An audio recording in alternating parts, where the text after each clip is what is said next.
जय हिंद दोस्तों, कैसे हैं। उम्मीद करता हूं आप सभी अच्छे होंगे। आपकी तैयारी प्रिपरेशन बहुत ही अच्छी तरीके से चल रही होगी। मैं BL Chaudhary BL education motivation के अंदर आपका हार्दिक स्वागत करता हूं। हमने सीरीज की थी राजस्थान अध्ययन के लिए, जो राजस्थान के सभी एग्जाम जिनके लिए समान रूप से उपयोगी है। यहाँ से हर एग्जाम के अंदर क्वेश्चन देखने को मिलते हैं। जो मैंने कल क्वेश्चन करवाए, आप जरूर जाके पहले जो भी आपके पेपर हुए उन पेपर के अंदर जाके आप मैच करें और देखना, वहां पर आपको यहाँ से 100% क्वेश्चन देखने को मिलेंगे और आगे आने वाली भर्तियों के अंदर भी यहाँ से क्वेश्चन आपके 100% आएंगे।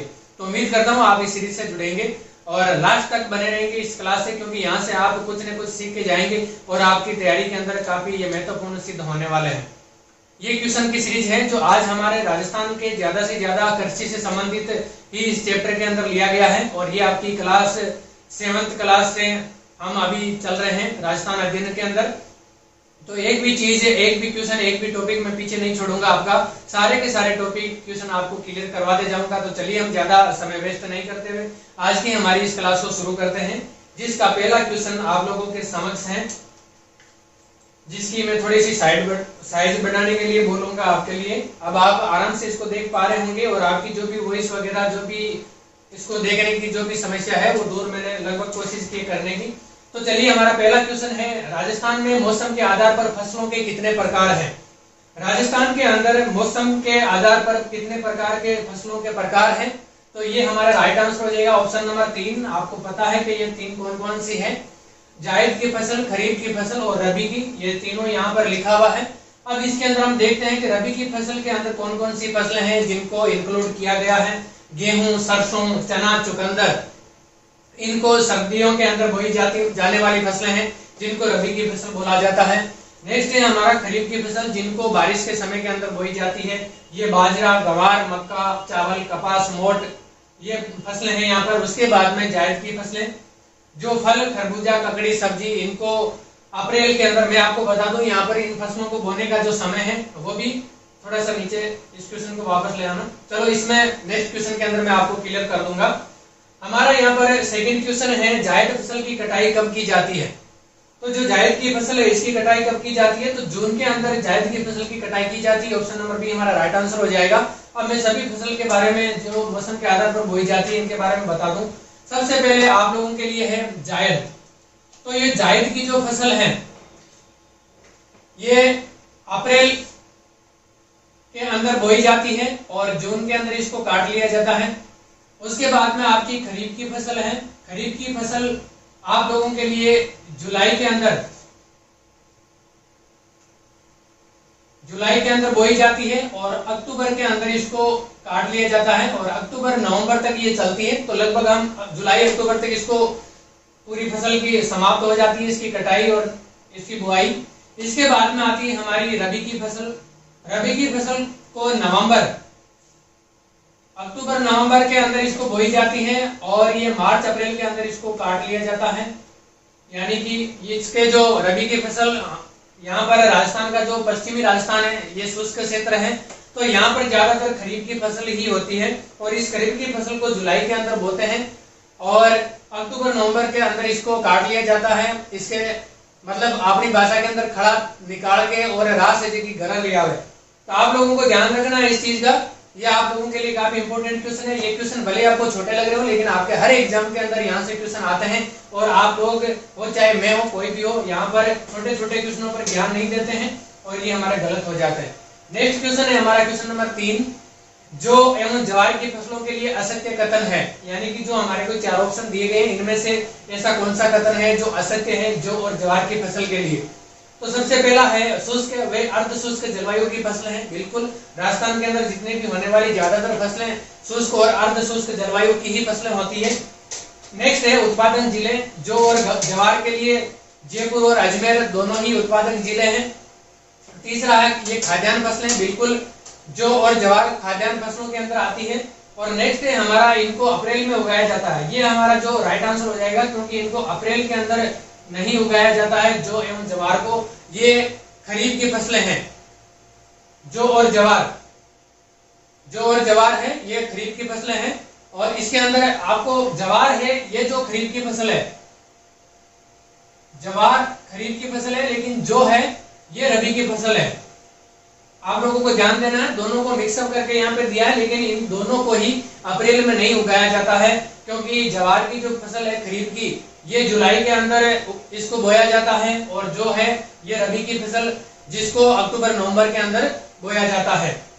तो आपका ये तीसरा क्वेश्चन क्लियर हो गया। नेक्स्ट क्वेश्चन है हमारे लिए क्वेश्चन नंबर 4, राजस्थान राज्य की कृषि विपणन बोर्ड की स्थापना कब की गई? राजस्थान के अंदर कृषि विपणन से मतलब होता है फसलों को बेचना, खरीदना, इनका क्रय विक्रय करना, और इस सिस्टम को कृषि विपणन बोर्ड के अंदर लिया जाता है। और इसकी स्थापना कब की गई है राजस्थान के अंदर? वर्ष 1974 के अंदर। कब की गई? राजस्थान राज्य कृषि विपणन बोर्ड की वर्ष 1974 के अंदर। नेक्स्ट क्वेश्चन है हमारे लिए 5वां क्वेश्चन है, जीरे के लिए विश्व प्रसिद्ध मंडी कौन सी है? बहुत ही इंपॉर्टेंट क्वेश्चन है, कई बार एग्जाम के अंदर आया है, कई बार क्वेश्चन ये पूछा गया है। जीरे के लिए राजस्थान के अंदर प्रसिद्ध मंडी है वो जोधपुर की मंडी है। जोधपुर की मंडी के अंदर जीरे का पूरा क्रय विक्रय बहुत आयात से किया जाता है, और ये जीरे के लिए प्रसिद्ध है। नेक्स्ट क्वेश्चन है हमारा क्वेश्चन नंबर 6, कोटा की रामगंज मंडी काफी प्रसिद्ध है, आप लोगों ने सुना होगा, एग्जाम के अंदर क्वेश्चन भी आते हैं। ये किसके लिए प्रसिद्ध है? तो इसके अंदर हमारा राइट आंसर हो जाएगा ऑप्शन नंबर ए, धनिया के लिए। और इसके साथ ही साथ आप लोगों को अगर एग्जाम के अंदर पूछ लिया जाए, रामगंज मंडी है, रामगंज मंडी कोटा की, ये धनिया और मेथी, धनिया में मेथी, इन दोनों के लिए ही प्रसिद्ध है। अगर आपके एग्जाम के अंदर धनिया आ जाए तो भी रामगंज मंडी है, और मेथी आ जाए तो भी रामगंज मंडी है। आप लोगों को ये ध्यान रखना है, एग्जाम के अंदर ये सब क्वेश्चन आए तो गलत नहीं होने चाहिए। नेक्स्ट क्वेश्चन है हमारा क्वेश्चन नंबर 7, कृषि उपज मंडी में मध्यस्थों से वसूला जाता है। यानी कि जो कृषि उपज मंडी है, इन मंडियों के अंदर जो मध्यस्थ होते हैं, यानी कि मंडी का जो बोर्ड है, बोर्ड और इसके अंदर जो खरीदार और जो बेचने वाले हैं, इन दोनों के बीच में मध्यस्थता यानी कि बिचौलिया का जो काम करते हैं उनको मध्यस्थ बोला जाता है। इनसे है जो कृषि उपज मंडी क्या वसूलती है? बाजार शुल्क, लाइसेंस शुल्क, सेवा शुल्क और परीक्षा शुल्क। आप लोग अच्छी तरह से जानते हैं। यहाँ पर ये तो बिल्कुल एलिमिनेट हो ही जाएगा। सेवा शुल्क हो सकता था, लाइसेंस और बाजार शुल्क हो सकता था, लेकिन हमारा यहाँ पर राइट आंसर क्या होगा? लाइसेंस शुल्क। क्या होगा? लाइसेंस शुल्क। और इस शुल्क से ये कृषि उपज मंडी है, ये क्या करती है, यहाँ पर किसान और जो भी व्यापारी यहाँ पर खरीद फरोख्त करने के लिए जो आते हैं, उनकी व्यवस्था उनको बनाने के लिए, यहाँ पर जो फैसिलिटीज देने के लिए इस फंड का प्रयोग करती है, और ये मंडी की आमदनी होती है। नेक्स्ट क्वेश्चन है हमारा क्वेश्चन नंबर 8, उद्योगों को कितनी श्रेणी में विभक्त किया गया है? जो उद्योग हैं, जो इंडस्ट्रियल एरियाज हैं, इनको कितने श्रेणियों के अंदर विभक्त किया गया है? तो ये 2 श्रेणियों के अंदर विभक्त किया गया है। कितनी श्रेणियों के अंदर? 2 श्रेणियों के अंदर। कौन कौन से हैं? वृहत उद्योग, जिनको बोलते हैं बड़े उद्योग, यानी कि बड़े पैमाने पर इनका आउटपुट होता है, इनके अंदर बड़े पैमाने पर चीजें बनती है, वस्तुएं बनती है। दूसरा होता है हमारा लघु एवं कुटीर उद्योग। लघु यानी कि छोटे एमएसएमई जो उद्योग हैं, और कुटीर उद्योग जो ग्रामीण क्षेत्र के अंदर उद्योग छोटे बड़े जो जीविकोपार्जन के लिए अपना कार्य करते हैं। तो ये 2 प्रकार के उद्योग होते हैं, वृहत उद्योग और दूसरा लघु या कुटीर उद्योग। नेक्स्ट क्वेश्चन है हमारा क्वेश्चन नंबर 9, राजस्थान में पहली सूती वस्त्र मिल कहां और कब स्थापित की गई? तो यहाँ पर ऑप्शन के अंदर आपको कहां कब दी गई है, लेकिन इसका जो पूरा डिस्क्रिप्शन मैं आपको समझा दूंगा। ये है हमारा, इसमें राइट आंसर हो जाएगा ऑप्शन नंबर सी, 1889, यानी कि 1889 के अंदर राजस्थान के अंदर सूती वस्त्र मिल है वो पहली बार स्थापित की गई थी। और ये कहाँ की गई थी? ये की गई थी दे कृष्णा मिल्स लिमिटेड, ब्यावर। और ये ब्यावर अजमेर के अंदर पड़ता है अपना। अजमेर के अंदर ब्यावर में दे कृष्णा मिल्स लिमिटेड, जो सूती वस्त्र के लिए राजस्थान में पहली मिल थी, जिसको स्थापित किया गया था। नेक्स्ट क्वेश्चन है हमारा क्वेश्चन नंबर 10, राज्य स्तरीय निर्यात पुरस्कार योजना के तहत कितने निर्यातकों को पुरस्कृत किया जाता है? तो इसके अंदर कितने निर्यातकों को पुरस्कृत किया जाता है? ऑप्शन नंबर ए 35 को। और इसके अंदर जो पुरस्कार पाने वाले जितने भी जो निर्यातक हैं, इनको 2 दिवसीय प्रशिक्षण दिया जाता है। इनको कितने दिन का? 2 दिवसीय प्रशिक्षण।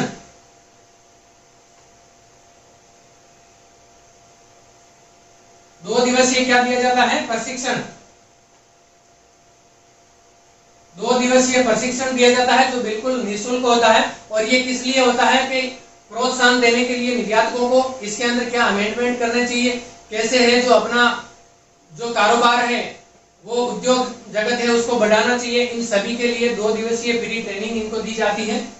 नेक्स्ट क्वेश्चन है हमारा क्वेश्चन नंबर 11। राजस्थान सरकार ने कृषि प्रसंस्करण, कृषि व्यवसाय एवं कृषि निर्यात प्रोत्साहन नीति का निर्माण किस वर्ष किया गया था? तो ये हमारा राइट आंसर हो जाएगा ऑप्शन नंबर डी, 2019 के अंदर। कब किया गया था? 2019 के अंदर। नेक्स्ट क्वेश्चन है हमारा, कौन सी वस्तु राजस्थान से निर्यात नहीं की जाती? 4 ऑप्शन दिए गए हैं और यहाँ पर कल की हमने क्लास के अंदर किया था कि राजस्थान के अंदर कौन कौन से जो खनिज है, कौन कौन सी वस्तुएं हैं, इनका उत्पादन होता है। और आज हमारा ये क्वेश्चन है कि राजस्थान से कौन सी ऐसी वस्तुएं हैं, कौन सा ऐसा जो खनन से प्राप्त वस्तुएं हैं जिनका निर्यात किया जाता है और नहीं किया जाता है। ये दोनों ही प्रकार के तो क्वेश्चन पूछ रहा है, नहीं किए जाने वाले निर्यात वो कौन से वस्तुएं हैं? तो इसके अंदर पहला है ऊन, दूसरा है जवाहरात, तीसरा है पेट्रोल और चौथा है संगमरमर पत्थर। तो हमारा राइट आंसर हो जाएगा ऑप्शन नंबर सी, पेट्रोल। यानी कि राजस्थान से पेट्रोल को निर्यात नहीं किया जाता। भले ही क्रूड ऑयल, कच्चा तेल है, वो राजस्थान के अंदर निकलता है, लेकिन पेट्रोल यहाँ से निर्यात नहीं किया जाता। बाकी ऊन, जवाहरात और संगमरमर पत्थर है, ये यहाँ से निर्यात किए जाते हैं। ये आपका right answer option number C, petrol.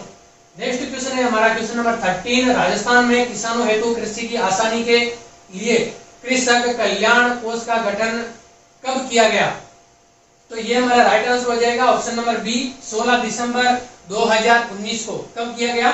16 दिसंबर 2019 को राजस्थान में ये जो कृषि विपणन, क्या क्वेश्चन है, किसानों हेतु कृषि की आसानी के लिए कृषि कल्याण कोष की स्थापना की गई थी। नेक्स्ट क्वेश्चन है हमारा क्वेश्चन नंबर 14। राजस्थान में झूम खेती को खाली जगह दी हुई है यहाँ पर के रूप में जाना जाता है, यानी कि किसके रूप में जाना जाता है? तो राजस्थान के अंदर जो झूम खेती है ये वालरा के रूप में जाना जाता है। और वालरा की जो कृषि है, ज्यादा राजस्थान के अंदर वालर कृषि कहाँ की जाती है? उदयपुर के अंदर। कहाँ की जाती है? उदयपुर। और ये झूम खेती क्या होती है? आप लोग कमेंट करके जरूर मुझे बताना। बाकी जैसे ही हमारा कृषि का जो पार्ट आएगा आगे विस्तृत रूप में, तब हम इसकी और चर्चा करेंगे। नेक्स्ट क्वेश्चन है हमारा क्वेश्चन नंबर 15। राजस्थान में सर्वप्रथम कृषि विश्वविद्यालय कहाँ स्थापित किया गया था? बहुत ही इंपॉर्टेंट क्वेश्चन है, आपके एग्जाम के अंदर पूछे गए हैं, अभी पूछते हैं और आने वाले समय के अंदर भी 100% पूछे जाने की संभावना है इन क्वेश्चनों की। राजस्थान में कृषि विश्वविद्यालय कहाँ स्थापित किया गया था? बीकानेर के अंदर। ऑप्शन नंबर ए हमारा राइट आंसर हो जाएगा। कहाँ स्थापित किया गया था? बीकानेर के अंदर। नेक्स्ट क्वेश्चन है हमारा क्वेश्चन नंबर 16। इस फसल की हरी पत्तियों से साइलेज, एक एक वर्ड पे गौर फरमाना आप यहाँ पर, हरी पत्तियों से साइलेज नामक हरा चारा बनता है, वो कौन सा फसल है या कौन सा पौधा है? तो ये है हमारा मक्का। मक्का की जो फसल है, इसके ऊपर जो भुट्टा होते हैं जो हम खाते हैं, अभी भुट्टे की सीजन चल रही है, अभी हम भी खा के आए थे। तो यही जो भुट्टा है, ये जो मक्का है, इस मक्के के जो पत्तियां होती है ऊपर, इन पत्तियों से साइलेज नामक हरा चारा बनता है। आपको ध्यान रखना है, एग्जाम के अंदर क्वेश्चन आ जाए तो गलत नहीं होना चाहिए। नेक्स्ट क्वेश्चन है हमारा क्वेश्चन नंबर 17। राजस्थान में किस जिले में अमेरिकन कपास का उत्पादन होता है?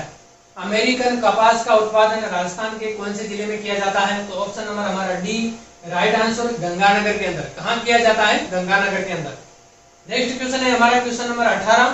केंद्रीय शुष्क बागवानी संस्थान कहाँ पर स्थित है? केंद्रीय शुष्क बागवानी संस्थान ये कहाँ स्थित है? ऑप्शन नंबर ए, बीकानेर के अंदर। कहां पर है? बीकानेर के अंदर। राइट आंसर हो जाएगा ऑप्शन नंबर ए, बीकानेर, केंद्रीय शुष्क बागवानी संस्थान। नेक्स्ट क्वेश्चन है हमारा क्वेश्चन नंबर 19। बायोडीजल के लिए किस पौधे की खेती की जाती है? बिल्कुल आप अच्छी तरह से जानते होंगे, और अगर नहीं जानते हैं तो आज यहाँ से सीख के जाइए, आने वाले एग्जाम के अंदर ये क्वेश्चन गलत नहीं होना चाहिए। तो राइट आंसर हमारा ऑप्शन नंबर बी, रतन जोत की। रतन जोत जो पौधा है, इससे बायोडीजल बनाया जाता है। क्या बनाया जाता है? बायोडीजल। और आज का इस सीरीज का 20वां और आखिरी क्वेश्चन, राष्ट्रीय सरसों अनुसंधान केंद्र कहां पर स्थित है? राष्ट्रीय, आप ध्यान रखना यहाँ पर राजकीय नहीं है, राष्ट्रीय, यानी कि पूरे भारत इंडिया लेवल पर सरसों का अनुसंधान केंद्र कहां पर स्थापित किया गया है? तो ये हमारा right answer option number C, सेवर में। और ये सेवर कहां पर है?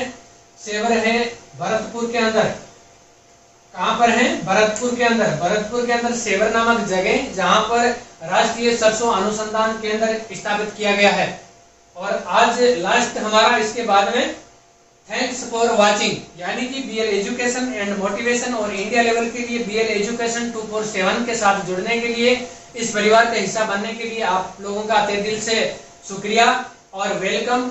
आप लोग इसी तरह बने रहिए, इसी तरह से प्यार बनाए रखें। उम्मीद करता हूँ आपको यहाँ से काफी सीखने को मिल रहा होगा, आपकी प्रिपरेशन का एक आपको एनालिसिस भी हो रहा होगा और जो चीज आपने नहीं पढ़ी है वो आपको यहाँ पर देखने को भी मिल रही होगी और आने वाले एग्जाम के अंदर आपके यहाँ से क्वेश्चन गलत होने की संभावना बिल्कुल नहीं के बराबर हो जाएगी।